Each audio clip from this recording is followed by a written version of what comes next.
মানুষের জীবনের দুঃখ মানুষ গুণে হিসাব করে বের করতে পারে, কিন্তু আমার জীবনের দুঃখ আমি তো হিসাব করেও শেষ করতে পারবো না। মানে আমি সব দিক থেকে আনলাকি বলতে পারো, কোনো দিক থেকে আমি লাকি না।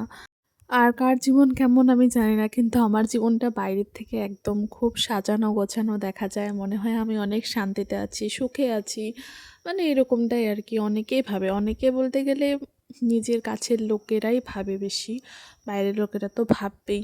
তো মানে কিসের মধ্যে দিয়ে যে দিনগুলো পার হচ্ছে আমার, আমি নিজেও জানি না। মানে শুধু মানুষ বলে না যে জিন্দা লাশ হয়ে বেঁচে আছি, আমি ওরকম সেম আছি। শুধু হাসিটা না থাকলে মরেই যাব, মানে থাকবোই না, বেঁচেই থাকতে পারবো না। ওই জন্য একটু হাসতে হয়, বাধ্য হয়ে হাসি। আদারওয়াইজ আমার কি বলবো, হাসি ভিতর থেকে তো একদমই আসেই না এখন আজকাল। হাসি তবু হাসি, না হলে তো বললামই তোমাদেরকে শেষ হয়ে যাবো একবারে। ওই শেষ না হওয়ার জন্য একটু হাসতে হয়। তাছাড়া আমার জীবনে কোনো সুখ নেই, শান্তি নেই। তো কী আর বলবো, এই কথাগুলো কাউকে বলা যায় না।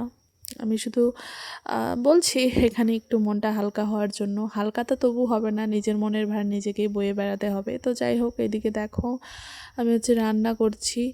তো রান্নাতে আজকে ছিল মাছ, তারপর মাছই ছিল, দু রকমের মাছ ছিল। এই যে বড় মাছ আর এই যে ছোট মাছ। বড় মাছটা রান্না করলাম ডাঁটা দিয়ে, তারপর ছোট মাছটা রান্না করলাম কী বলে ওটাকে, হেলোতি দিয়ে। তো যাই হোক, এদিকে ভাতও হয়ে গেছে, ভাত ছেঁকে দিলাম। এই কাজটা তো করতে পারি না, তবুও এখন করতে হয়, আস্তে আস্তে শিখতে হচ্ছে সব কিছুই। জানি না কতদূর কী জীবন যাবে, ভগবান।